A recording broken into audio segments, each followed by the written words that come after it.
20 estratégias simples para limpar a P por terra da sua mente. Posses, estoicismo. Era como se houvesse um zumbido constante no fundo da sua mente. Não aquele barulho que se pode identificar, mas um peso acumulado ao longo dos anos. Promessas que você fez a si mesmo e nunca cumpriu. Conversas que deveriam ter sido ditas, mas ficaram presas na garganta. Expectativas silenciosas que ninguém nomeou, mas que você sentiu a obrigação de cair. Esse peso não grita, não se mostra. Ele apenas ocupa espaço até que um dia você percebe que não há mais lugar para respirar. Sêneca dizia que a vida não exige tanto de nós, mas que somos nós que nos sobrecarregamos, como um viajante que insiste em levar bagagens demais. É curioso como nos apegamos ao que não nos serve mais, arrastando memórias e medos como se fossem necessários para continuar vivo. Mas cada lembrança inútil, cada mágoa que já não tem função, é como uma pedra a mais no bolso de quem tenta atravessar um rio. E mesmo assim, seguimos, cansados, ofegantes, acreditando que esse peso faz parte de quem somos. Epicteto, por outro lado, falava sobre a separação radical entre o que é nosso e o que nunca foi. Há um silêncio poderoso nesse pensamento. Perceber que muitas das vozes que ecoam dentro de nós não são nossas, são expectativas de outro, medos de outro, julgamentos que não nasceram em nós, mas que, por algum motivo, aceitamos carregar. Como manter a clareza quando essas vozes tentam sequestrar o centro da nossa mente? Talvez o segredo esteja em reconhecer que não precisamos discutir com ela, apenas deixá-las ir, como folhas levadas pela correnteza. Pense num quarto escuro e abafado. Não é necessário expulsar o ar ruim à força, basta abrir uma janela e permitir que o novo entre. A limpeza da mente não precisa ser uma guerra contra os pensamentos, mas uma troca natural. A luz não briga com a escuridão, ela apenas entra. E quando entra, muda tudo. Não porque a escuridão lutou contra ela, mas porque simplesmente não havia como resistir à sua presença. Estou falando com você como quem senta ao seu lado numa noite longa demais, sem pressa de mudar o assunto ou de consertar nada imediatamente. Não quero te dizer o que fazer, mas talvez possamos puxar juntos um primeiro fio de silêncio, apenas um, porque às vezes é isso que precisamos para começar a respirar de novo um pequeno espaço. Um gesto simples, uma fresta de luz que nos lembra que existe mais além desse caos e que esse mais sempre esteve ali, esperando que abríssemos a janela. O peso invisível das decisões inacabadas. Há coisas que não ocupam espaço físico, mas habitam cada canto da nossa mente como móveis pesados que nunca mudamos de lugar. Não são os grandes acontecimentos que mais drenam nossa energia, e sim aquelas pequenas decisões que deixamos para depois. Um e-mail não respondido, uma conversa que precisa ser tida, mas que você evita. Uma escolha que poderia ter sido simples, mas que você adiou tantas vezes que agora parece impossível. É como se cada uma dessas pendências fosse uma janela aberta no fundo da mente, deixando entrar correntes de vento frio que nunca param, por mais que você tente se aquecer. No início, ignoramos. Pensamos que essas coisas podem esperar, mas elas se multiplicam, crescem como caixas esquecidas no porão. Não lembramos exatamente o que há dentro, mas sabemos que algo está lá, ocupando espaço. E, de repente, cada vez que você tenta se concentrar no presente, sente o peso desses objetos invisíveis puxando você para baixo. É por isso que, às vezes, você se sente exausto sem ter feito nada, porque, na verdade, está fazendo muito, carregando o peso constante do que ainda não foi resolvido. Sêneca nos lembrava que a vida se esvai enquanto hesitamos. É uma constatação dura, porque mostra que o tempo não espera que organizemos nossas gavetas internas. Enquanto adiamos, as estações mudam, as pessoas seguem seus caminhos e nós permanecemos presos, reféns de coisas que poderiam ter sido libertadas há muito tempo. Há uma clareza profunda que surge quando olhamos para essas decisões inacabadas e percebemos que elas são como portas entreabertas. Cada uma deixa escapar um pouco da nossa energia até que já não temos força para caminhar. O que dói não é só o trabalho que essas pendências exigem, mas a constante lembrança de que ainda estão lá. É o peso de saber que não conseguimos nos comprometer com o próximo passo. É como viver com um alarme que nunca para de tocar, baixo o suficiente para não nos enlouquecer de imediato, mas persistente o bastante para nunca nos deixar em paz. E a mente, tão ansiosa, quietude, começa a implorar por um momento de fechamento, por uma sensação de que, ao menos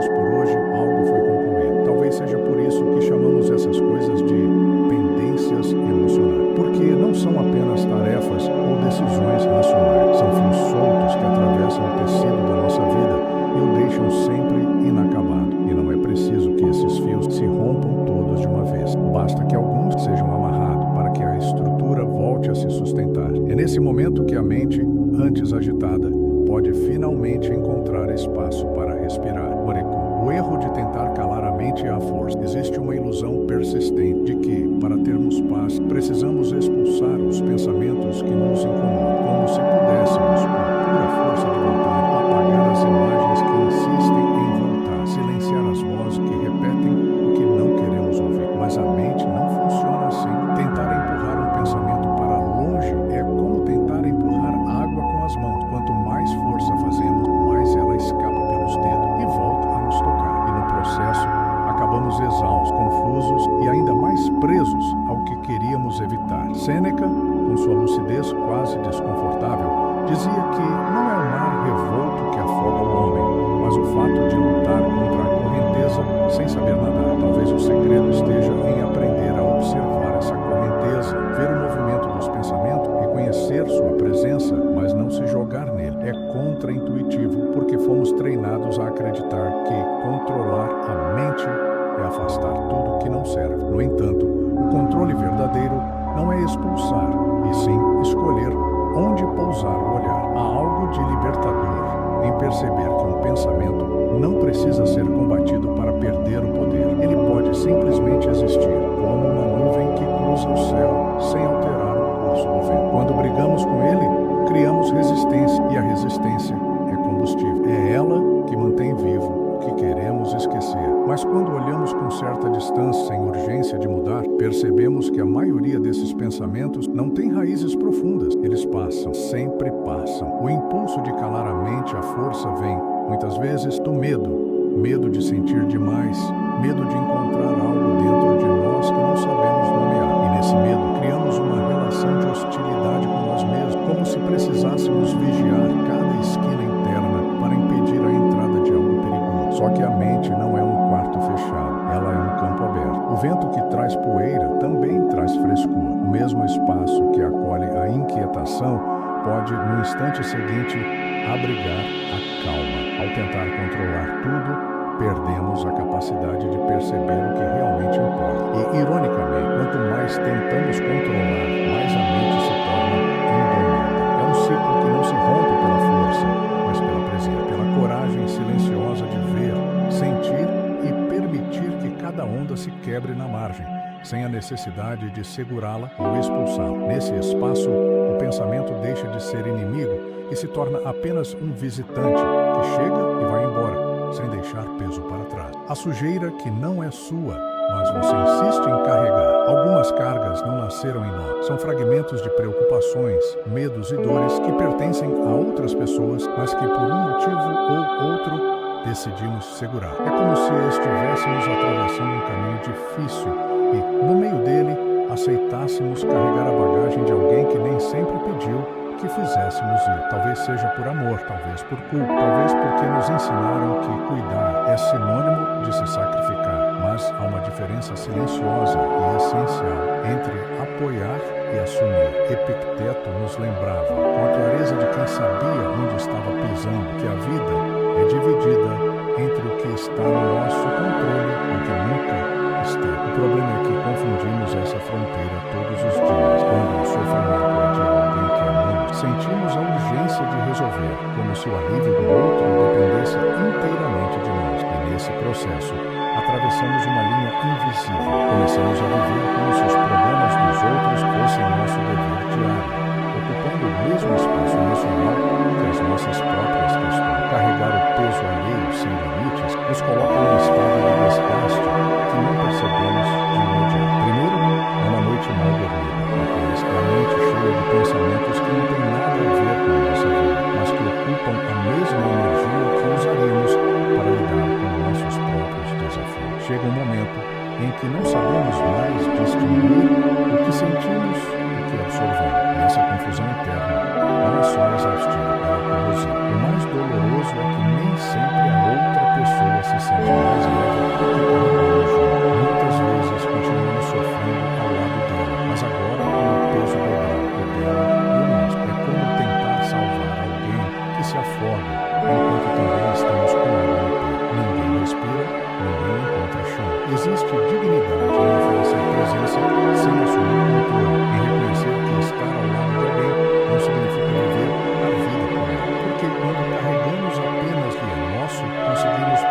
permanecer firme, com os pés no chão, e é dessa firmeza que nasce o verdadeiro amor, não o que se sacrifica até desaparecer, mas o que permanece inteiro para que possa, de fato, ser âncora para quem precisa.